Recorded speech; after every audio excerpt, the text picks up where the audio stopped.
Hi, welcome to Infodumpies. My name's Brianne. I'm autistic, I have ADHD, my pronouns are she, her, and I think you should meditate on me taking a rip on this yart. One sec.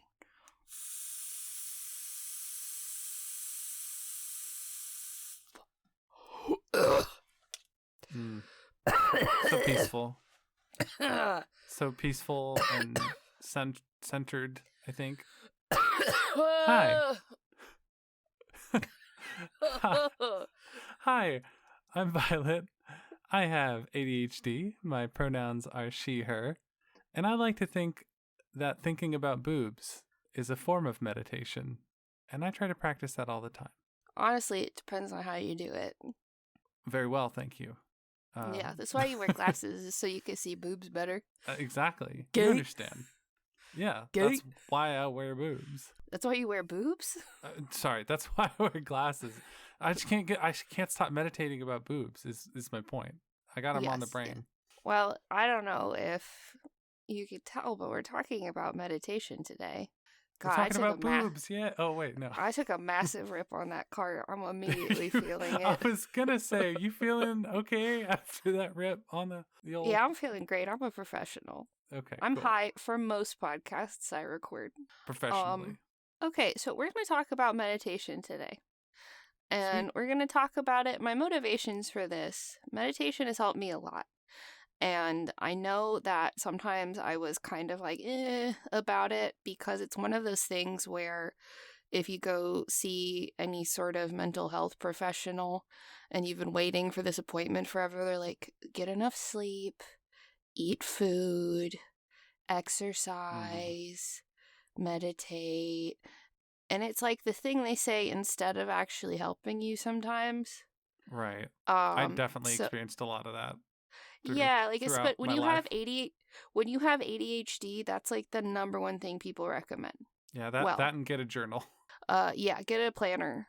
I want to talk about meditation today because it is a helpful tool, but it is a tool in a toolbox full of other tools. It is not the right tool for every job, and it won't make you not have ADHD. It won't make you not, deal with anxiety. It won't stop the horrors. Mm-hmm. But it's something that really helps me, especially with autistic meltdowns. And I think, well, us Americans are in the middle of a regime change, and things are bad and things are stressful.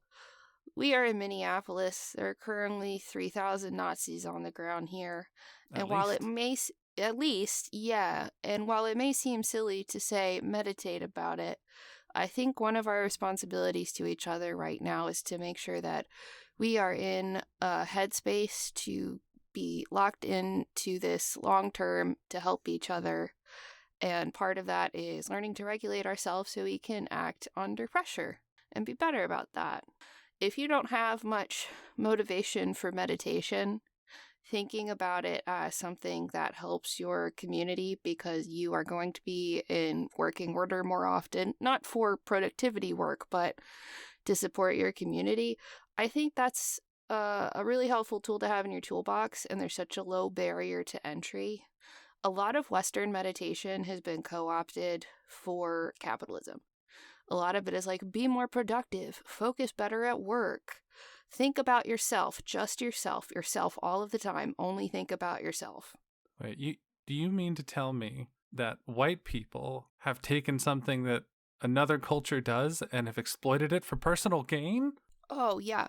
One of them's even more annoying. I'm going to mention some of my favorite types of meditation.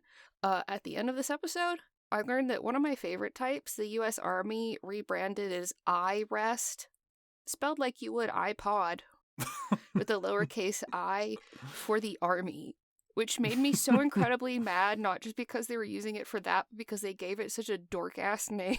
So you might as well call it snooze maxing. Come on. That would be better. Honestly, it would be better, yeah. That would be better. On that note, most meditation has religious roots, but you do not have to be a religious person to engage in this practice.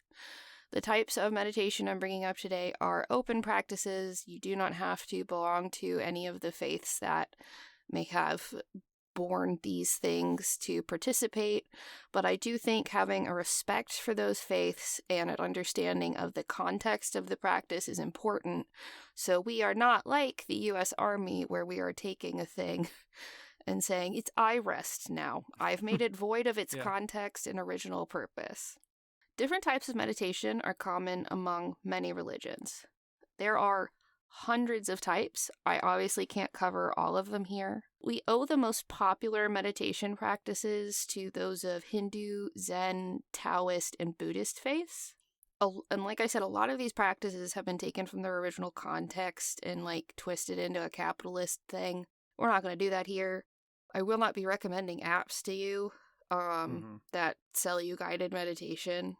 I think it's important that we acknowledge their context, because context helps inform the intent, and the intent, surprise, the intent of none of these is to make you more productive at work. I remember the first way that I ever learned about meditation, and I genuinely, when I was growing up, thought it was not a real thing. I thought it was just something that people talked about people doing, but nobody actually did it. And I had an uncle named Paul, who was an 8th level black belt in Taekwondo. And he also was a Buddhist. And when he passed away, I inherited some of his things. That was how I first learned about Buddhism at all. And I was like a teenager at this point. I was really curious about it because I always remembered my Uncle Paul being such a fun and kind and inviting person, always making space for everyone and just being my favorite relative. That was really what kind of got me looking into it. And so I was looking into it as much as a teenager properly can. Yeah. Well, I for think a while. you make an excellent point that in most of these types of meditation, the goal is not self. The goal is to help self engage with those around us. Yeah, definitely. It's not just a thing you're doing for yourself. I'm going to cover quite a bit about meditation, but not all of it.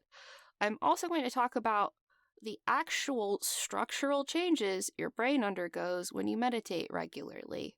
Because the thing that really got me to say, oh, okay, this is worth my time, and it's really common for autistic people to need to know, and ADHDers too, what is this doing? Don't just tell me to do this. I need to understand what it's actually doing in order to get myself to do it.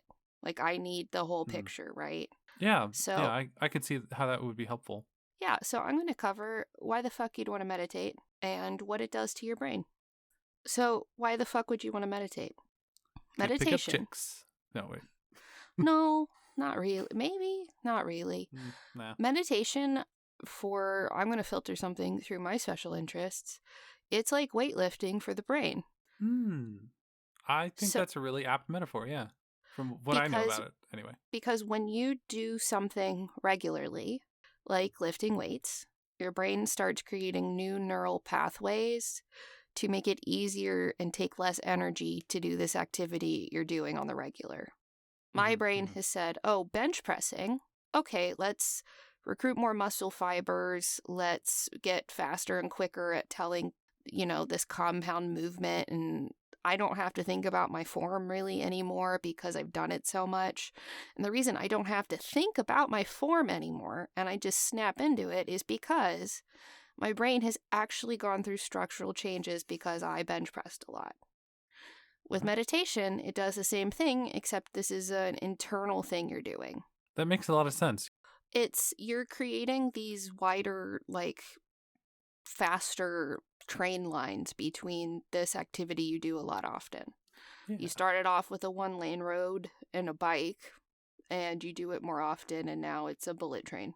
Yeah, so what we call muscle memory a lot of the time, but for a mental exercise. For a mental exercise, yeah. Yeah. Yeah. So meditation causes measurable structural changes in the human brain. The type of meditation determines what these changes are, but honestly, all types of them are good, and the type that you'll stick with the most is probably your best. They all generally have stress and emotional regulation stuff they help you with. So kind of like exercise, the kind you'll do more often is probably the best. That makes sense. So some very cool things they've seen that meditation does to the brain. Are you familiar with what the amygdala does?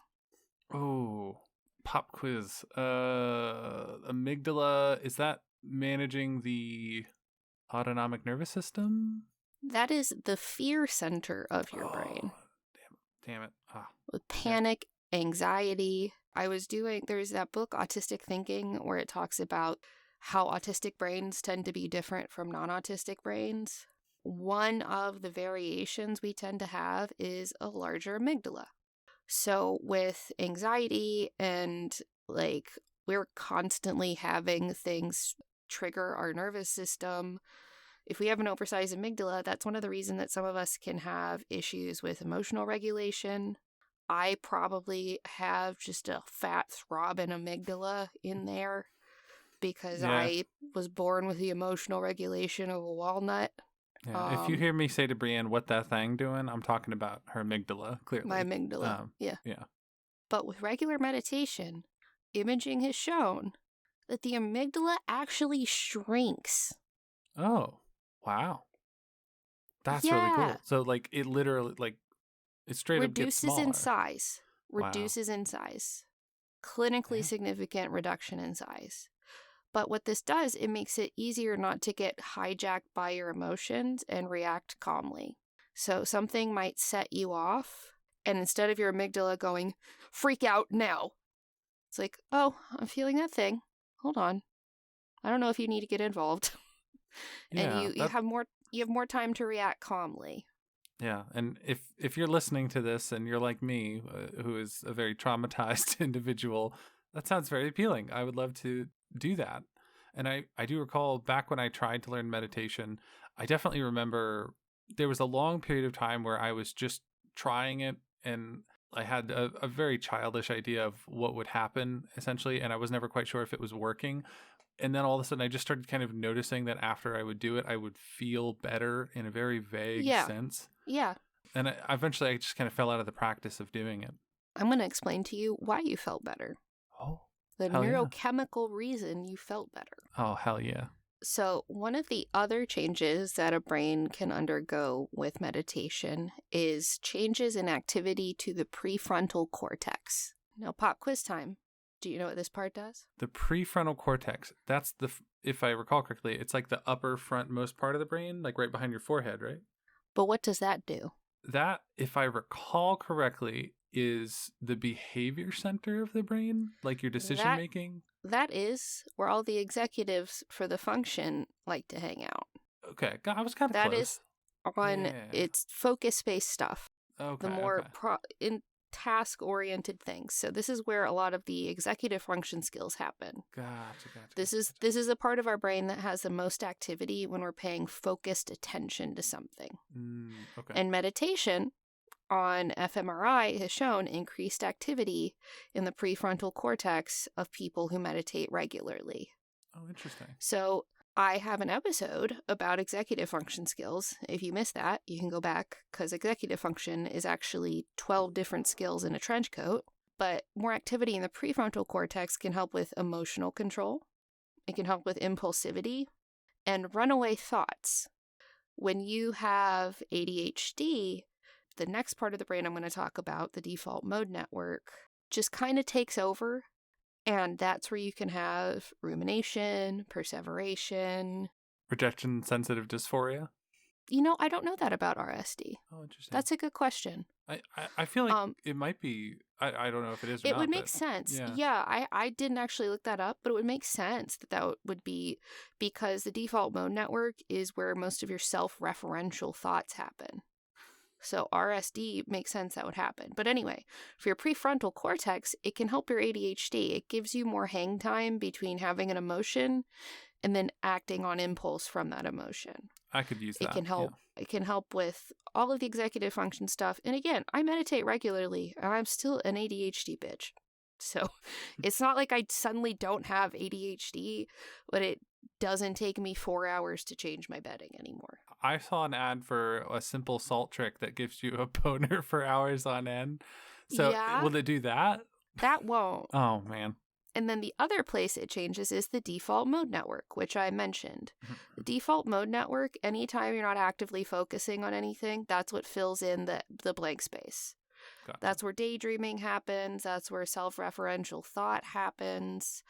When you're not actively thinking about things, this is the part of your brain that takes over. When you have ADHD, this is the part of your brain that'll take over when you're in the middle of trying to focus on something. So someone without ADHD can consciously choose, I'm focusing, and now I'm not. So meditation can reduce default mode network activity. Gotcha.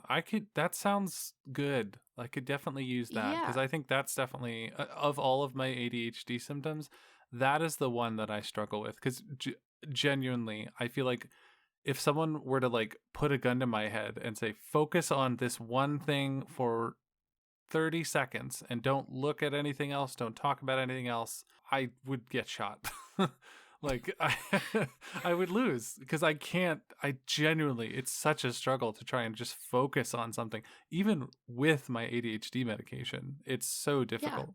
This might help. The self-referential part of the default mode network can also have you replaying social interactions, autistic friends, going down thought spirals. Yeah. It can reduce how much you perseverate. Again, AuDHD friends. Obsessive thoughts. And as someone with OCD, I like this part of it too. And it helps you kick it back to the prefrontal cortex. The real tangible benefits of meditating. Better focus and memory. You're literally making new neural pathways to help you focus better. It also helps stave off age-related cognitive decline. Oh, interesting. That makes a lot of sense. You know, it's like they say people who, I think we talked about at one point, how exercise is like one of the best ways to prevent. God, I wish I could remember which episode it was, but you definitely did an episode talking about how if you exercise throughout your life, you are more likely to be able to do those exercises when you're older. So it's a good indicator. It's the same thing, but with your brain. Yep. With meditation, the point is not to eliminate internal distractions, but to practice getting better at recognizing when you're distracted and refocusing, which is the thing that I was not clear on ages ago. Another benefit, reduced anxiety and better emotional regulation. If you have OCD and you're listening, this is one thing that has helped me the most. It's reduced my overall anxiety. It helps me acknowledge my intrusive thoughts without getting swept up in them as easily. And it helps all kinds of anxiety by kicking in the parasympathetic nervous system, which is your rest and digest. It helps you not get stuck in the fight or flight mode. And it also reduces your baseline cortisol level, which is the stress hormone. And when you reduce someone's baseline cortisol, if it's elevated, it can help reduce brain fog and help with memory problems too. Another interesting thing, it improves your heart rate variability. And if you're not a gym girly, gender neutral like me, you might not know what that is, but that is a measure of the variance between your heartbeats. Basically, a higher HRV is a measure of how much your autonomic nervous system can recover. So I have POTS. Even though I'm really active, my HRV is not as high as you would think it would be for someone who works out as much as I do, but I literally have autonomic dysfunction. But that HRV is a generally helpful measurement for seeing how well your nervous system adapts to stress. So higher HRV means faster recovery. For those of us with autistic meltdowns, working on helping your nervous system be less reactive to stress and adapt a little better can help reduce how often we're having meltdowns. That makes a lot of sense. Yeah. So one of the ways it improves attention, meditation of most kinds increases your dopamine. Oh, it just straight up just says, boop, here you go. Straight up, your brain says, oh yeah, I'll click up some more of that, and just out some more dopamine. You know, that makes a lot of sense because all of the kinds of meditation that I have done, it's always felt good. Like I've never not. Yeah, that's one of the reasons when you're done, you feel good. You got dopamine. Yeah, that makes sense. Quite literally, your brain quite literally jizzed out some feel good neurotransmitter because you meditated. You know, I've always struggled to get my body to make dopamine when I exercise, but now that I think about it, meditation was one of those things where my brain was like, oh, yeah, I like this. So we can do this. And it's still making it when you exercise, even if you don't enjoy it. You just might not like the exercising that you're doing. So you're like, Yeah, okay. true. That's true. Did you know that meditation can help you shit better? I had no idea. So the gut-brain axis is a very real thing. Interesting. When your brain thinks you are in peril, it says, we do not need to have all of this blood pumping to the digestive system. We need that in the heart and lungs because you're about to run away from a lion. It might be a risky email you sent, and it doesn't know that it's not a lion. Yeah. But one of the reasons when you're panicked, you can get sick to your stomach is because your body's quite literally saying, shut that shit down. We got to get this to the heart and lungs. We have to run for our lives. Literally, shut that shit down. Shut that shit down. Yeah. Conditions that are affected by stress, like IBS, also PTSD, which doesn't have to do with your shitting, but it is another condition that stress can affect, can be helped with regular meditation. Nice. So the vagus nerve is one of the cranial nerves, and it goes directly into your tummy guts. Meditation puts your body into rest and digest mode versus fight or flight, reduces cortisol, which helps reduce some of that tummy inflammation, and it can help be a component of helping your IBS. Again, doesn't cure these things, but it's just a tool you have to help you. That's interesting. I almost wonder, since you mentioned that it kind of helps with, vagus nerve reaction kind of stuff, I wonder if that would be helpful for people like me that get vasovagal syncope, like when I see my own blood and I get woozy and sweaty and clammy and dizzy. I wonder if it might help lessen that would make sense. Yeah. That would make sense. I don't know. I didn't look that up. I think that's a logical move to say that it might, but I'm not sure.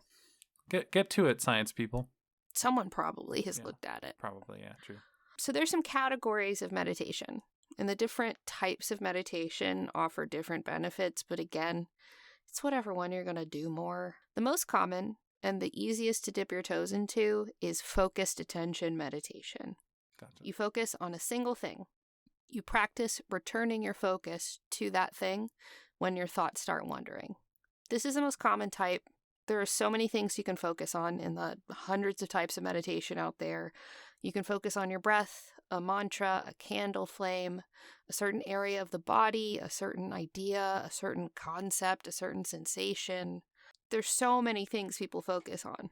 The most common and most accessible thing to focus on is your own breath, which is usually what I'm doing.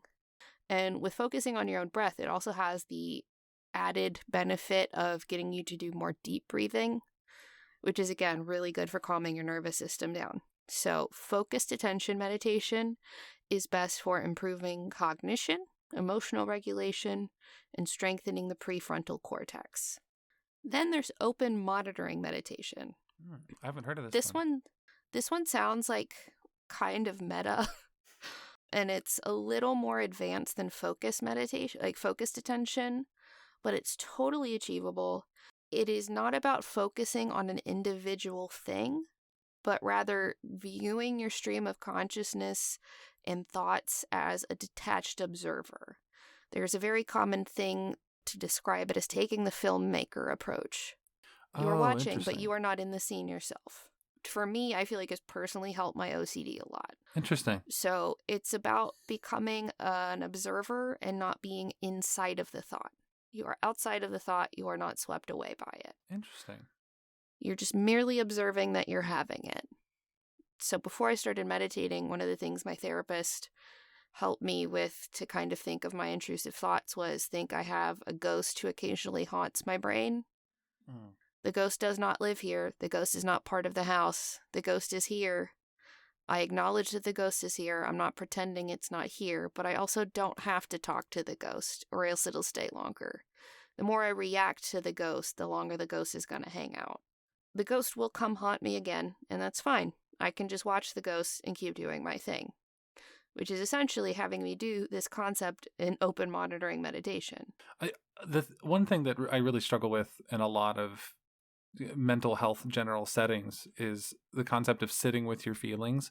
I've always struggled to really grasp what that looks like, because I would ask my therapist or, people that I'm talking to about this, like, how does one actually sit with a feeling? And it sounds like this is a way of doing that. Yeah, because I can really see how I'm feeling, but not get swept up in the feeling itself. I wasn't clear on how to do this until I got kind of better at focused attention.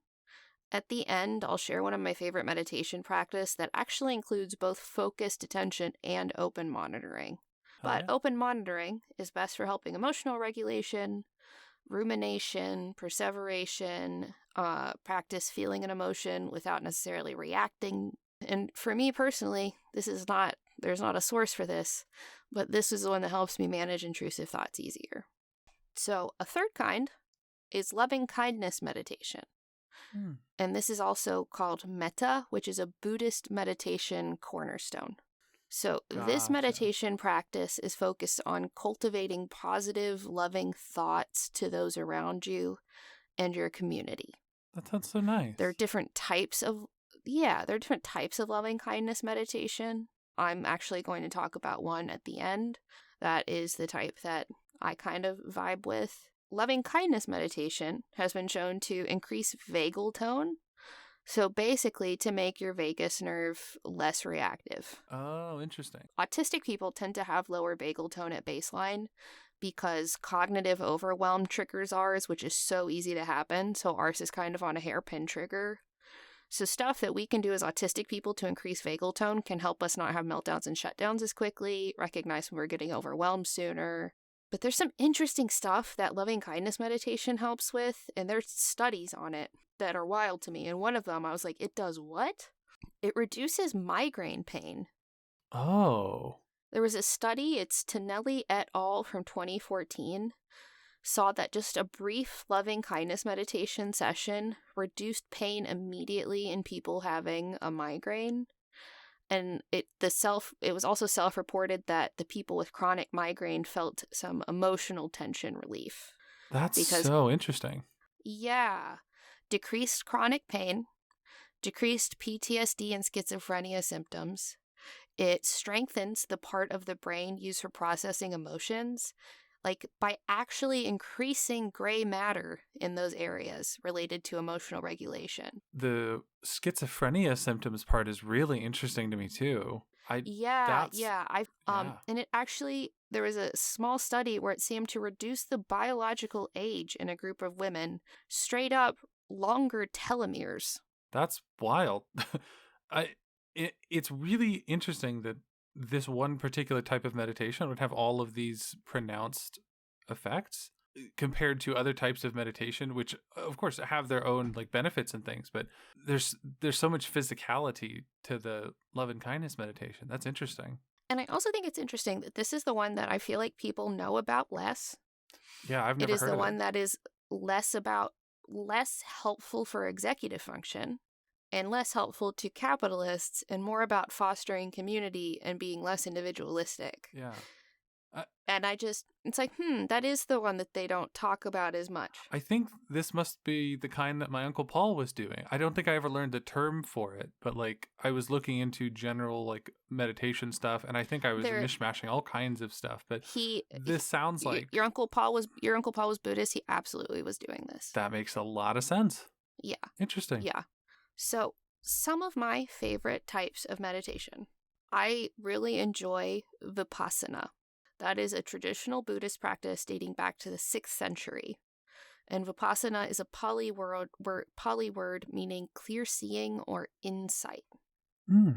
This is the one that Western wellness is kind of co-opted as mindfulness and often uses it to be more productive. Yeah, mindfulness meditation is what I ended up essentially doing probably the most of. Or at least that's what I ended up calling it and saying, oh, yeah, I do mindfulness meditation because that was just what was accessible to me, a decade and a half ago. And you were probably doing Vipassana, but the Western thing just named it mindfulness. Right, exactly. There are some conflicting views on how to practice Vipassana, but it generally starts with very focused attention on your breath. And as you go, you widen the scope of attention to your physical sensations, feeling the air on your skin, your points of contact on your chair, wherever you're sitting. You observe your bodily sensations, but you don't get caught up in them. And then you expand to your thoughts, where you acknowledge the thoughts without being in them. So you go from focused attention to open monitoring, and you kind of expand more. Mm-hmm. That's most of how I've seen Vipassana. There is conflicting information, but that's generally most of the like guided scripts and stuff I've seen. So the goal is not to think of nothing. I still have ADHD. I'm going to get distracted. I'm going to think about what I'm going to have for lunch. I'm going to think about Moogie. I'm going to think about you. I'm going to think about a bunch of stuff. The goal is to recognize when you are distracted and redirect yourself. That is the thing you're creating these new neural pathways for. That is the thing you're practicing. And I know that I've gotten better at meditation, not because I don't have to do that as much per se, but that I more quickly go, oop, oop, focus on your breath, oop, focus on your breath. Like I'm not realizing I'm at the end of the meditation. I was thinking about the TV show MASH, like. I know one thing that helped me when I was trying to learn how to do it. I always felt like am I doing it right? Am I doing it correctly? I'm just thinking about this body part or this sensation in my breathing or something like that. And I kind of kept getting distracted by the thought of, am I doing this right? And I feel like if you are trying to do it, that's it. That's the thing, right? It's like trying. Yeah, that's the whole point, is the effort. Exactly. Yeah. Yeah. And something that's been really cool. So I was talking to my therapist because I was like, hey, the past couple months that I've been doing Vipassana meditation, my eyes have been watering so much, like so fucking much, like tears rolling down my face. I'm not crying, but you would think I was chopping an onion, but it's not painful, like onion. Mm-hmm. And my therapist told me when your parasympathetic nervous system kicks over and you get into rest and digest, if you're really having a calming moment, it can increase production in the lacrimal glands in your eyes and make you produce more tears. So I've gotten to a point in Vipassana where I have tears streaming down my face every day because it's chilling me out that much. Yeah. And it's not to say like there's a goal to have tears running down your face, but like I'm just like, oh, I did chill out. My face is all wet. Yeah. Sometimes the thing distracting me is my wet face. Yeah. So if that happens to you, just know you're not doing anything wrong. It's just your body. Yeah, you're not basically doing anything wrong. Just it's going, working. ugh. Yeah, just releasing some of that tension. I needed that. Yeah. Also, I get a pretty big amount of people coming to see me for my job saying that they feel like their attention span has been destroyed by short form video social media. Mm-hmm. Yep. And this can help you get some of that back, and there's a very low barrier to entry. Also, if you are wanting to meditate but you regularly use ChatGPT to help you with executive function tasks, you're pissing in the wind. The meditation will not help you. You're actively not using those in your day, those things in your day to day. So yeah, just like the same thing as I say, if you want to use a bunch of skincare but you don't use sunscreen, pissing in the wind. Exactly. Yeah, you're not doing anything. You need to use those parts of your brain and do some use critical it or thinking. lose it. Yeah, exactly. Yeah. Like I work in IT, and of course, everyone in IT is either AI sucks, I don't want to use it, or check out this new AI thing I just did, and like how much this AI and like those people, it's like I can just see them relying on it more and more.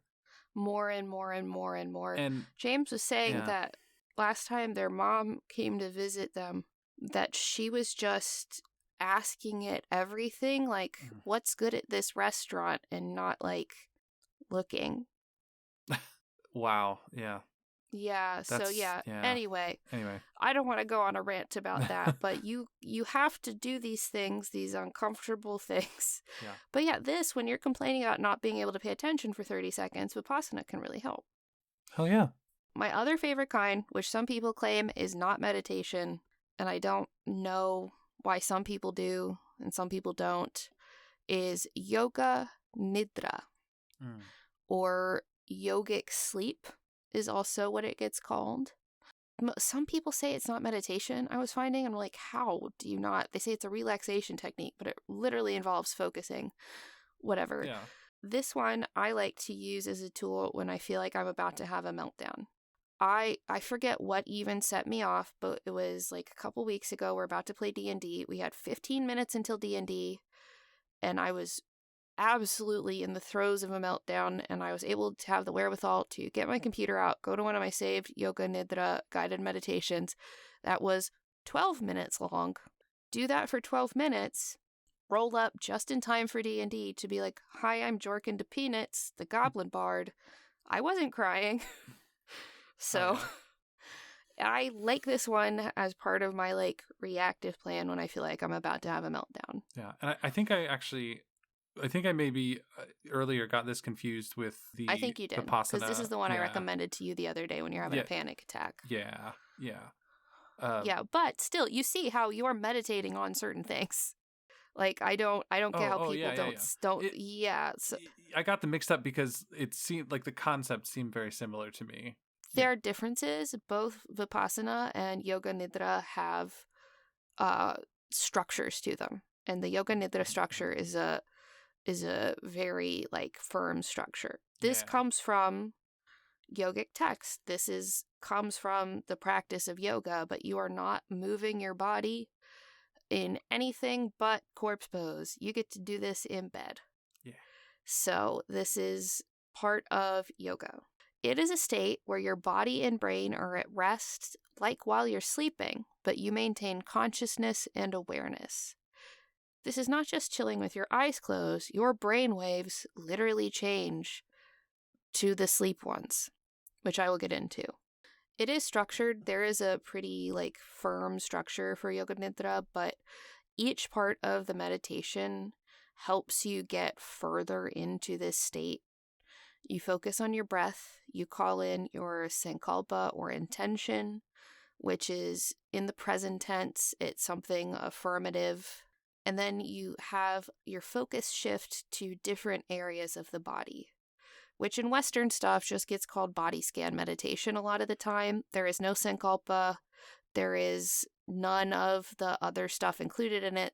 So if you've done body scan meditation, it's kind of familiar. But in Yoga Nidra, it's more nitty gritty. Like it'll be like the tip of your tongue, the base of your throat, the center of your throat. Exactly, yeah. And like I remember like at one point they mentioned like specifically like the right side of your jaw. Like yeah. So you get very nitty gritty and you're focusing on those things. So for people who say it's not a type of meditation, I don't get that, because it still feels like it takes the same effort as like focusing on my breath. I am focusing on those. It's just shifting and I'm following it. Yeah. So Yoga Nidra is usually guided. There are some great guided Yoga Nidra stuff on YouTube, and there's some like I found some on Apple Music the other day.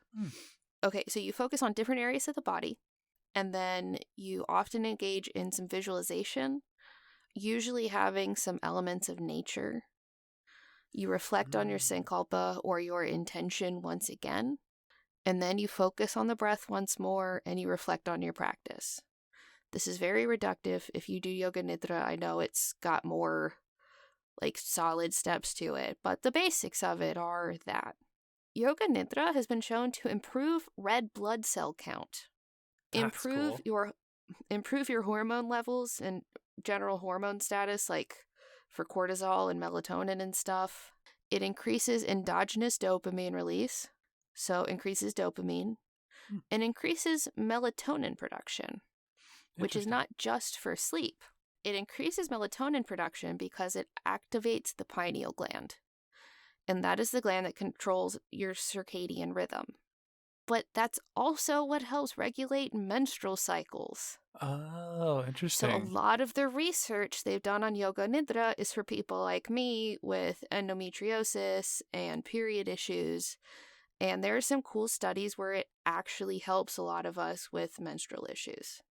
That's really Again, cool. not going to fix it. I still have endometriosis. Like, that's not gone, Yeah. but it helps. Yeah, I think that's a good distinction to make. Also, is that nothing we're talking about. You're not going to be like, oh, I'm cured of this thing. Like, Yeah, no, but when if something helps my period, like I don't even know if they would find that I have PCOS anymore. I've been managing it for so long, but like my periods were so irregular for a very long time that if you told me that I could do something where I'm just laying there for a little bit every day and it would help me not just be on my period for a month and a half straight, I'd be like, yeah. if is it even 5% better? Okay, I'll do it. Yeah, absolutely. This is a Yeah. notable, scientifically measurable improvement in things. Totally free. Anyone can do this. It can help with menstrual cycles, and it also can help prevent conditions like Alzheimer's and Parkinson's. Since Yoga Nidra tangentially helps those things because it is activating the pineal gland. You're working out those sleep muscles. The thing that I think is the wildest, Yoga Nidra also induces delta brainwave activity. Really? So most meditation activates theta brainwaves. Theta waves are what happen when your brain is daydreaming or in the lighter phases of sleep. Delta waves, those are what are happening when you're having like that deep ass dreamless sleep. But you're getting some of these while conscious. Interesting. Yeah. So there's been a lot looking at it for things that might cause fatigue like fibromyalgia. And I noticed an interesting pattern on a lot of the YouTube videos that I use for Yoga Nidra. There are people with ME/CFS who say that this helps them get enough of a boost to maybe take a shower. They still have ME/CFS, like they're still dealing with, I think, the gnarliest thing that long COVID does to people. But to be able to have something that costs nothing that they can do laying in bed that might let them be able to go take a shower. Right. Have the energy to do that. That's huge. Quality of life changing stuff. Yeah. I think that's super cool. And this is the one that the army tried to call like eye rest. the other thing they call it is non-sleep deep rest, but not the army. I think that's just the other, we've stripped it of its original. They had to Americanize it. American. Yoga. I ain't doing yoga. Yeah. New from Apple iRest. Order a cheese pizza from Wolverine using your theta brain delta waves. I love Yoga Nidra if I didn't sleep well the night before. Sometimes I will drink my coffee and just do a quick session to help get me the energy to function as a human being. Sometimes I do it before bed so I can chill out. It helps you achieve deeper sleep too. As a person with narcolepsy, I had to a few times break my concentration to some degree to kind of like say, don't fall asleep. Hold on. I've actually had to have conversations with Violet about like, no, I can be tired and not be able to go to sleep. I can lay down and be comfy as hell and be wide awake. That's really something that I genuinely struggle with. I have what they call type 2 narcolepsy, which is narcolepsy without cataplexy. So I very rarely have episodes of like falling asleep from fully awake. It's very uncommon for me. The only time I really had something kind of like that was when I had a muscle relaxer for a back issue I was having. And that really just... That was scary. Yeah, no, I was at work and I was like... That was scary. Yeah, I was just like, hey, coworker of mine, I'm just going to sit on the floor. Narcolepsy, bye. Goodbye. Yeah, but with the Yoga Nidra, I definitely felt like if I was in a very elevated, like heightened state of mind, and if I'm having trouble like getting myself to go to sleep, one thing that even having narcolepsy I still sometimes struggle with is the nighttime procrastination stuff where I stay up too late because I feel like I want more time during the day to do things because capitalism. It can be really hard to get myself to let myself relax enough to fall asleep because all it really takes for me is just relaxing and laying down and I go to sleep. So I feel like this could help me. Sorry. There's downsides, trust me. I know there's downsides. No, I just wish I could give you a little bit of my insomnia and you could give me a little bit of yours, and maybe we'd even out and sleep like normal people. Last night I did not sleep very good. During work today, there was several times where I had to make a deliberate effort to not lean back too far in my chair because I would fall asleep. Get too comfy and fall asleep. Yeah. Literally, yeah. So it's definitely downsides to it. But what I'm saying is, I think it's something that I could even use just to help put my brain in a position to be like, all right, let's stop procrastinating on this. It's sleepy time. Yeah. It's sleepy time now. Let's let it happen. So the final one that I like to do is a form of loving kindness meditation, and it's gonna sound miserable, but hang in there with me. It's Tonglen meditation. Tonglen? So Tonglen. Tonglen is a Tibetan Buddhist practice of loving kindness meditation. Oh, cool. Now, it involves breathing in the pain and suffering of others and breathing out kindness and mercy. So this one, I would say, is more advanced. You saw that the benefits for loving kindness meditation were not the same, and not about the reduction in anxiety, and not about that. So this is, like I said, these are tools in a toolbox. This is a different tool. I really like, my therapist got me into this and sent me stuff by, and forgive me if I get their name wrong, Pema Chodron, Pemachhodron, who is a Tibetan Buddhist monk of the Shambhala tradition.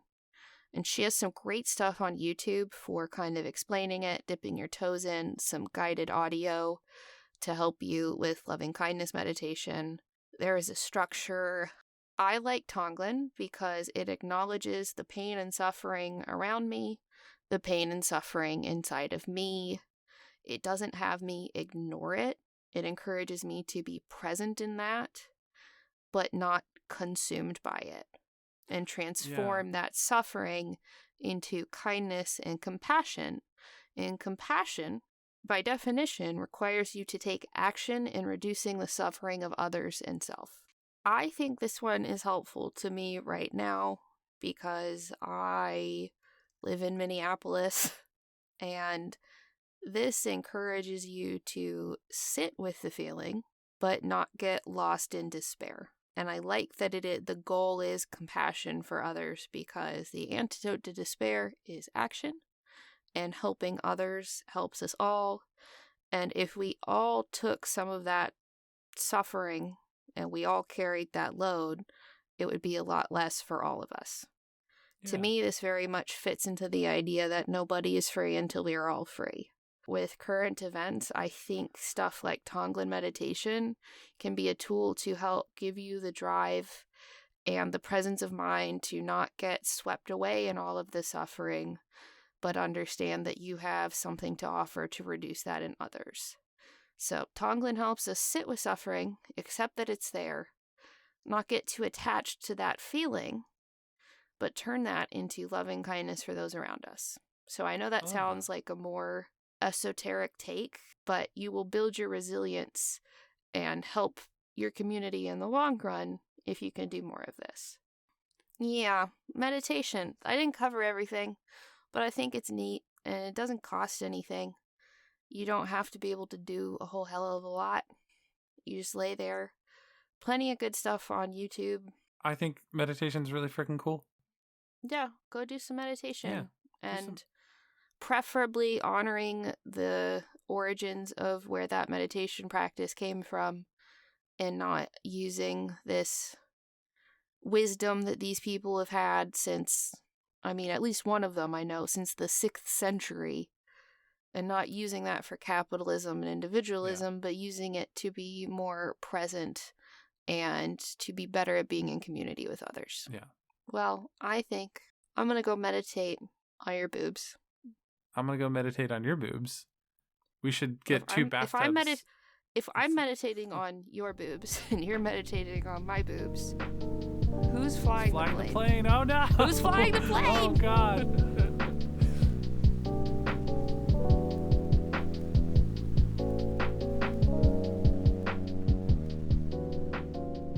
Hey, gang. before I get to thanking our Patreon supporters, I would like to make you aware of a mutual aid opportunity. In our shop at the BalanaArts.com merch hub, you will find a Fuck Ice sticker. All proceeds from this sticker will go to mutual aid here in Minnesota, and if you follow me on Instagram and follow Mixnomer on Instagram, you can see that we did our first donation to Community Aid Network Minnesota, which is a long-standing, long-established community aid and mutual aid network here in the Twin Cities area. So there's a Fuck Ice sticker that Violet designed. 100% of everything that we sell from that is going to mutual aid here in Minnesota, because though they have pulled out some ICE agents, there's still a lot here. We still have people being disappeared. We still have people who are not safe to leave their homes. We still have people who cannot pay their rent because they were stuck at home since December. It's still very much needed here. So if you hate ICE and you love your community and you would like to help my community and these neighbors who have welcomed us with open arms these past couple of years since we moved from Texas, you can go to the Balana Arts merch shop at balanaarts.com and go pick up that sticker. And now I'd like to thank our Patreon supporters like Carlene, Bethany Glass, Laura Kramer, Lilith Rain, Janice Weston, Anarchista, Percy, Nunya B, Kate Mishigoose, K Genius, Chibs1012, Dave Perrell, Megan E, Carl Brooks, Natasha Neves, Gus Lutzi, Helen Clifford, Sewing Seraph, Rachel Rachelson, Fintago, and Randy Lovings. You know the deal, y'all. If you want to help us out, you can tell your friends about the show. We don't take paid ads. We don't pay for advertising. We grow entirely by word of mouth. And every time you recommend us in a Facebook group or to your friends or on Reddit or anywhere you happen to lurk IRL or on the internet, you help us out a ton. I rarely check our numbers, but when I go to upload a new episode of something, I can actually see when y'all have told somebody in a way that is reaching a wider audience, and it's pretty cool to see. So thank you all for a history of doing that. And if you are a newer listener and you want to help us out, just go tell a friend, have a friend listen. If you think you have a friend who maybe should take up meditation, send them this episode. If you want to help us out even further, you can subscribe on your podcatcher of choice. You can also leave a cute little rating or review or comment on your podcatcher of choice. The more engagement we get on the individual podcatchers, the more we get recommended in algorithms, the more active the show is. Active shows are going to get more attention from people when they don't think that, the people listening don't care enough to engage. Any engagement you could do on your respective podcatcher helps us out a lot and helps us get recommended by those algorithms to people who like shows similar to Infodumpies. If you're in a spot where you could help us out financially, you can find a link to the Mixnomer Patreon page in the show details. Patreon tiers start at just $1, and then it covers everything that Mixnomer has done, will be doing. I'm already working on figuring out what exactly I want to offer for the new show that we start recording next week. Actually, when this comes out, it'll be in a couple of days we start recording. But basically, anything we do at Mixnomer, that is the one-stop shop for supporting us and getting the bonus goodies. So if you're in a place to help us out financially and you would like to do so, you can find a link to the Mixnomer Patreon page. And if you want to hang out with us, you can find a link to the Mixnomer Discord server in the show details as well. I love the Discord server. They we did a cute rock exchange for Valentine's Day, and we played this game, Another Crab's Treasure, on a stream last night and had a great time. We'll play Jackbox games together. It is the most supportive group of sweethearts you're ever going to find. The vibes are immaculate. Even if you just want to come and lurk and watch a bunch of people be incredible sweethearts to each other, that's perfectly fine. We welcome any level of engagement. So if you'd like to join the Mixnomer Discord server, you can find a link to that in the show details as well. But that's all I've got for you this time, my friends. Until next time, clever sign off.